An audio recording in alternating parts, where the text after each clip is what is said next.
The Philadelphia Eagles go into the Week 13 bye with a shot at the playoffs. But what's the reason for this? Could it possibly be Coach Nick Sirianni? Who would have thought? We'll talk about all that and more coming up next. The following announcement has been paid for by The ENN Podcast. He has a good energy, you guys. Can you believe it? Sports. Can you feel it? Can you feel that excitement? The merchandise, wearing the hats. Chris Wild here live from Lincoln Financial. And I'm telling you, if you let Eli Manning walk into that stadium, Music. Wow. Man, again, and I hate to do this again, but these are goosebumps. Whoa! And more. what's his next book gonna be called? Spineless?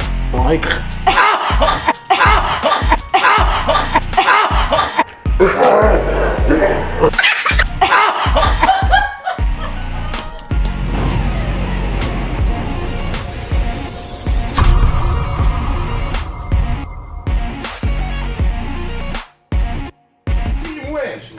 Great team win. Right? We had some ugly moments on each phase, right? Special teams, offense, defense. We had some ugly moments. Defense, we started off a little shaky, but guess what? It's not about who's the toughest. It's about who's the toughest the longest. So great job. Great job in the second half, defense. 22 minutes of time of possession for the offense in the second half. 8 for them. 8 for them. Great job, Andy. Great job. Guys, we're right where we want to be. We're right where we want to be. We're about to go in. We got to get our bodies healed now. I want everybody in tomorrow. I need to see you guys tomorrow. All right. Hey man, this feel good. This feel good, man. Let's just keep building on this. Enjoy this bye week. Get yourself healed up, those who need it. And let's come back and get ready to run this table, man. We know what's in front of us. It's all division opponents. Everything that we set out for, man, is right in front of us, man. So know that. We gonna get it. We're gonna get it done. Hey, family on 3. 1, 2, 3. Everybody to another episode of the ENN Podcast. I'm professional wrestler Chris Wild, live here at bar 4133. And the Eagles beat the Jets pretty easily with Gardner Minshew at the helm, as I said in the last video. There was something that I wanted to talk about, and that is maybe the reason why that the Eagles are going into this bye with still a shot at the playoffs. And with a pretty easy schedule, they should get there. But I think that the reason isn't Jalen Hurts, it's not the defense, it's not Gardner Minshew or the running game. I think the reason for this is the evolution of Nick Sirianni. Yes, the evolution of Nick Sirianni. And I say that because, look, we all remember that first press conference. That was absolutely horrible. We remember him not running the football in those first couple of games. Remember the goal line against San Francisco when he didn't have any run plays, not even trying quarterback sneak.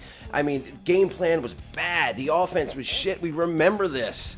The flower power. We remember all of the crazy things that he would say at press conferences, and I'll bring up the flower power in a minute. But who would have thought? And there were people that wanted him fired. There were people that wanted him fired after 5 weeks. With the Eagles after that Raiders game. I might have been leaning towards that. But then something happened, and he talked about the flower and growing the roots and watching and bringing positivity into this, and how the players, what they're getting now is going to feed them for the future, and blah, blah, blah, and all sorts of crazy stuff, right? Well, that little flower power speech, ever since then, the Eagles have played pretty good football. I mean, besides the game against the Giants, which it was like that they didn't even get off the bus to play the football game. The Eagles have played good football. Everything has turned around. The run game, the Eagles are the number 1 run team in the league. The offensive line is absolutely feasting. And I thought about this evolution of Sirianni after the Jets game.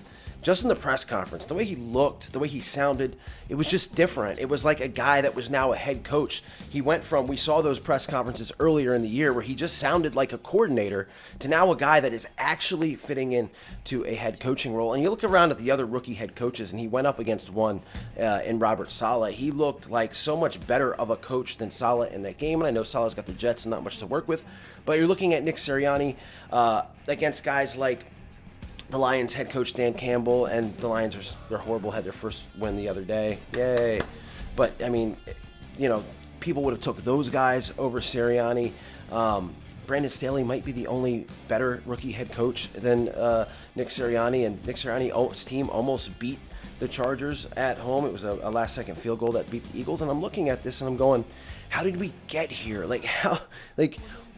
is it possible that we actually got a guy like Doug Peterson? Because when Doug got here, everybody thought he was an idiot and wanted to ship him out after his first year. Maybe they actually got the right guy and the right head coach. And I just like the fact that he has made adjustments. He has evolved into what we're seeing now. And I bring up that Jets game because, look, Gardner Minshew, if you remember, those first 3-4 weeks, Jalen Hurts is passing. Against the Cowboys, they had 3 rushing attempts.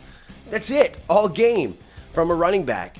And it was pass, and it wasn't working, and it was stupid. And now, against the Jets, Gardner Minshew is lighting them up. I mean, at one point, I think he was 11 for 11. I mean, he's just passing the ball. He's having a great time doing it. Looks, he's amped up. He's fired up. The excitement's there. And what does Nick Sirianni do? Gets conservative and continues to run the football. The same thing that they've been doing for weeks that has been working, running the football. People wondered, how's the run game going to be without Jalen Hurts? Well, they continue to run the ball, and I think they had almost 200 yards rushing during that game with basically just Miles Sanders and Kenny Gainwell, because you're without Jordan Howard and you're without – Boston Scott was sick. He didn't do anything but basically punt returns and block.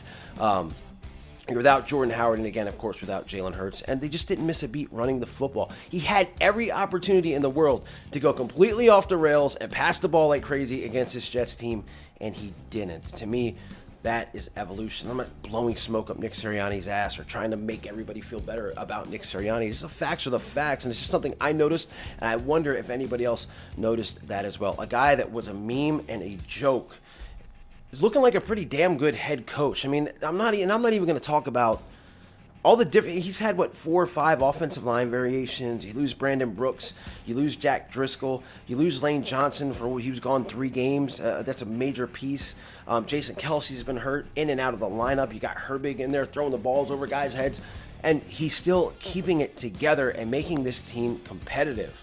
Again, except for the hiccup at MetLife against the Giants. And the Giants might be worse than the Jets. I don't know. But what a hiccup and travesty it was that they lost that game.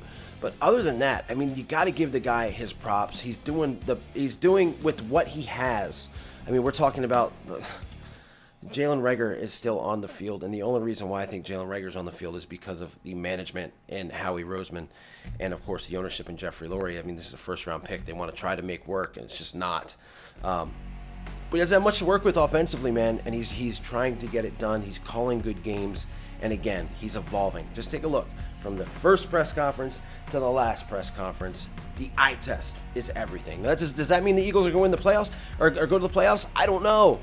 But they got a shot. I mean, they've got a shot to lose every game, obviously, and they got a shot to win every game as well after the bye. We'll see what he's got after this bye week and what he and also his offensive staff has prepared as we go into a crucial part of the season after the bye against, I think, the best team in the East, and it's not the Cowboys. I think it's the Washington football team. With that being said, everybody, subscribe if you haven't. Stay safe, stay healthy, go Birds, and I'll see you later.